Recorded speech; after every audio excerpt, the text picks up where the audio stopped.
普京签署30万部分动员令已经有段时间了，那你知道已经动员了多少人吗？据俄罗斯国防部长伊绍古10月4日的表述，俄军目前已有20多万人通过了部分动员，加入了俄罗斯武装力量，在完成相关训练后就会奔赴前线加入战斗，加强与乌军对垒长达1000公里的战线。那么俄军这20万的炮灰会有用吗？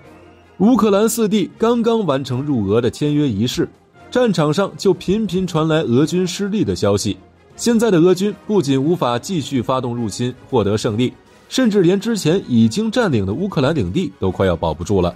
先是在乌东的哈尔科夫地区，俄军一触即溃，短短数天就丢掉了超过6000万平方公里的占领土地。而后在乌南的赫尔松地区，2万多俄军精锐被包围在第聂伯河右岸。如今又继解放利曼之后，乌军夺回了赫尔松地区俄军控制下的2座城市阿尔汉格利希克和莫罗利比夫卡，可见俄军此前1个多月的反攻是做了充足准备的。在有了西方武器援助以及情报的支持下，乌军勇士当前只会越战越勇。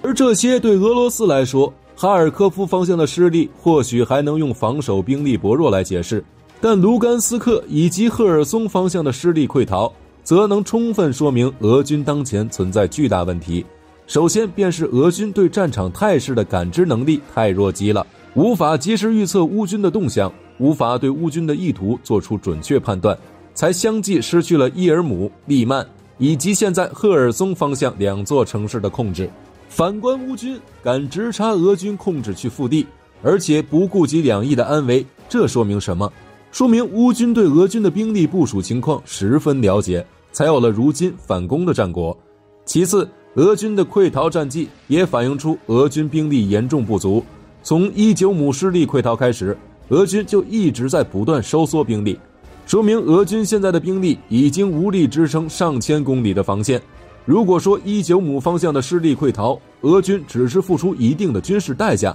那么红利曼和赫尔松方向的失利则会在政治上产生较大的负面影响。毕竟卢甘斯克和赫尔松刚刚通过入俄公投，站在俄罗斯的角度，现在这4地就属于俄方的领土。俄军在自己新领土上出现失利溃逃，不仅会对俄罗斯的国际影响力造成负面影响，还不利于俄军接下来的战斗。况且现在赫尔松附近的俄军防线已经出现崩溃，乌军可随时选择直捣赫尔松腹地，或将其收复解放，或是在长达1000公里的战线某处发动新的进攻。而兵力捉襟见肘的俄军随时都有可能面临部队的全面崩盘，因此必须要有更多的耗材去填充俄军前方的战线。而之前所谓的叙利亚雇佣兵、瓦格纳雇佣兵，甚至是传言的朝鲜工程队，都被证明要么是杯水车薪毫无卵用，要么就是空穴来风，搁那儿纯粹扯淡。再加上之前的俄罗斯已经无法为前线提供更多的炮灰，普京又担心全面动员会给国民造成太大的刺激，这才有了我们看到的部分动员令，打算征召30万预备役奔赴前线的决定。而这项决定，普京也注定会背负起巨大的政治压力。根据新闻报道，普丁签署的部分动员令引发了俄罗斯大规模的逃难潮，成千上万的适龄男子逃往格鲁吉亚、哈萨克斯坦和吉尔吉斯斯坦等前苏联加盟共和国。而为了阻止逃难大潮，俄罗斯控制的北奥塞梯发布了出境限令，俄罗斯当局发布命令，在各大边境口岸加强对适龄男子的检查，并且普京还签署法令，对不响应征兵令、主动投降、逃兵者最高将面临10年的监禁。除此之外，俄罗斯境内还爆发了反战游行，俄罗斯民众的反战情愫高涨，不少抗议组织还因为没有事先向政府登记，被执法部门逮捕。可见普京的部分动员令已经对俄罗斯的稳定造成了一定的破坏。普京发动动员的目的就是为了调集更多资源，试图维持甚至扭转战局。但是从目前的形势来看，俄罗斯此次的动员可能不会如普京所愿。俄罗斯此次动员的兵员来源是曾在武装部队中服役，有一定军事专业和相关经验的人。其实说白了，大部分就是我们说的义务兵。这些服役时间1到2年，一年只能打几十发子弹的前义务兵，他们的作战能力，火力军表示怀疑。再结合之前曾经传出的招募了大量45到60岁的老兵编组成的第3军团，训练了7天就被赶上战场的消息，可见此次俄军动员的20万人，即使拉到战场上，也很难对付装备了西方武器且完成整训的乌克兰士兵。另外，大家有想过这20万人能装备什么武器吗？俄军在之前的战争中就已经损失了大量先进的主战坦克和其他主战装备，加上从账面实力上看，俄军巨大的库存装备很多都因多年疏于管理和偷卖零件等问题，基本已经是废铜烂铁了。即使能勉强凑齐20万俄新军的坦克和装甲车，但其通讯和电子设备的缺口问题也一样令俄军绝望。而无法侦察通信和指挥的20万俄新军，除了浪费乌军弹药和自身补给外，几乎毫无作用。这不是炮灰是什么？难道你觉得这20万俄新军能凭借从坟墓里拉出来的特62、特72、特80等坦克再次占领乌克兰领土吗？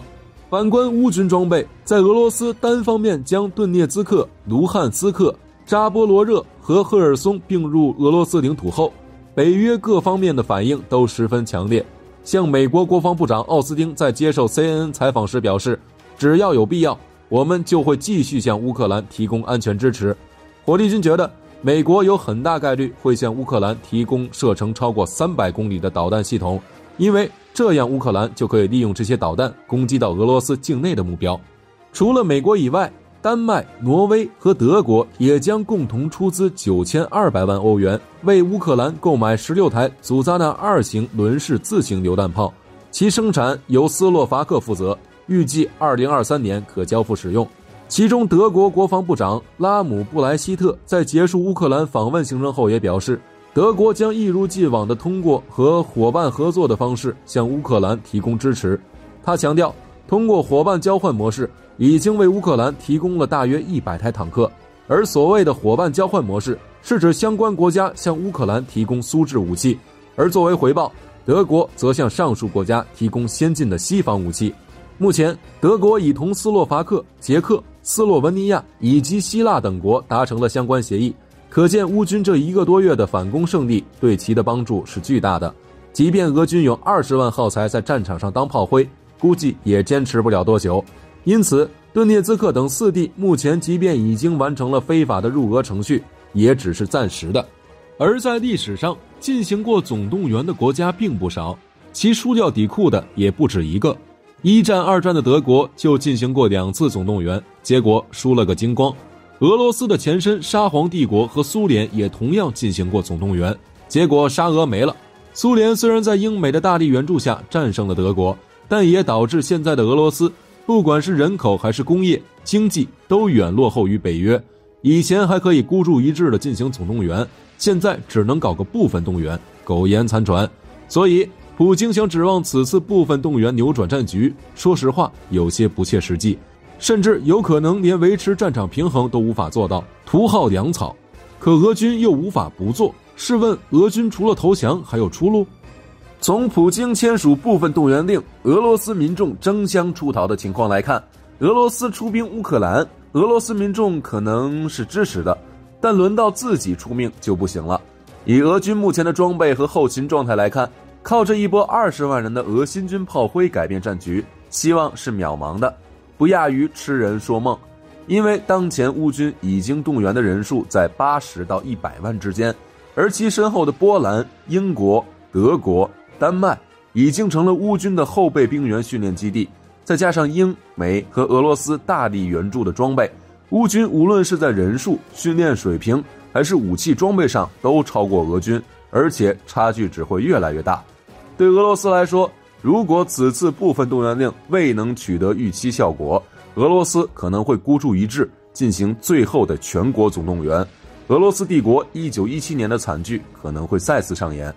回顾1917年变局的起源，1914年1战的爆发是关键。该年的7月21日，俄罗斯帝国开始进行军事准备，并于7月30日正式进行全国动员，以保护塞尔维亚王国的名义，与奥匈帝国和德意志帝国全面开战。在战争之初，爱国情绪涌动在社会的各个角落，原本厌恶沙皇的民众也自发举行了反德示威。然而，伴随战场的失利和国内经济的崩溃，厌战的情绪逐渐侵蚀人心。2月革命趁势而起，罗曼诺夫王朝实质灭亡。但临时政府仍不顾国内厌战情绪，坚持持续参战，最终在工业与交通混乱、物资供应不稳、民众普遍不满的情况下，于10月革命的怒火中灰飞烟灭。放眼当下的俄罗斯，若先不论普京与沙皇政权的差异，单就卷入战争泥潭，无法对应民众厌战情绪，导致政权垮台这一点来看，1917年的结局很可能就是如今普京和俄罗斯的结局之一。还有一点原因，火帝君刚才忘了讲，就是时间。俄军需要时间，普京可能也清楚20万人的炮灰，在配有西方先进武器的乌军面前不堪一击，但好歹数量够，多多少少有些作用。那句话咋说的？即便是20万头猪，也够乌军抓一段时间了。而俄军的当务之急便是守住防线，全力消化掉新占领的领土，并布置上核武，因为乌军很可能在接下来的一段时间内会不惜一切代价继续发起反攻。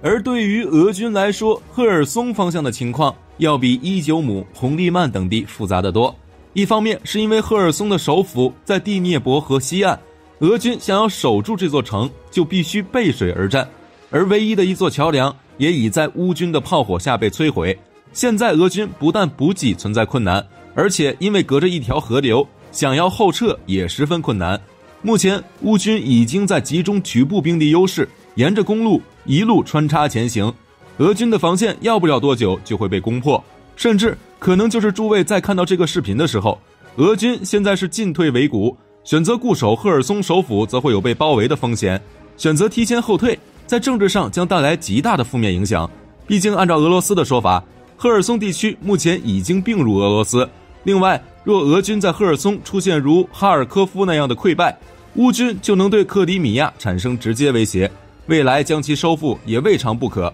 所以现在赫尔松方向的俄军所面临的防守压力是巨大的，如果守不住，俄军在哈尔科夫的溃逃可能会在多地上演。同样的，如果在俄军增援部队投入乌克兰战场之前，俄军的损失过大，士气必然会严重受挫，即使增兵，效果可能也会大打折扣。更重要的是，俄罗斯境内的激进派已经开始劝普京动用核武退敌，对普京来说，这将是一个极其难做的选择。如果不动用核武，俄军前线在短期内可能会陷入不利，俄罗斯后方也将不稳，激进派将获得更多的话语权，战场态势或将走向不可控。如果动用核武，虽然能够极大威慑乌克兰以及西方国家，甚至迫使乌克兰放弃反攻，但也说明俄军已经到了黔驴技穷的地步，不得不动用非常规手段。另外，俄罗斯为此还要付出巨大的政治战略代价。北约方面已经发出警告，一旦发现俄军在乌克兰战场上动用核武器，北约将宣布直接参战。因此，这次普京的这次动员很有可能是失败的，导致俄罗斯最终的命运很可能会是俄军达成所谓解放顿巴斯的最初目标，但普京会失势，或是俄军完成不了最初目标，被迫签订暂时停火协议，前线对峙由此进入长期化等等结局。但无论这场战争的结局如何，乌克兰、俄罗斯乃至整个欧洲都将因这场战争而改变。好了，大家对普京这次动员20万炮灰有什么想说的？欢迎在评论区留下你的看法，我们一起讨论。本期视频内容就到这里，我们下期再见。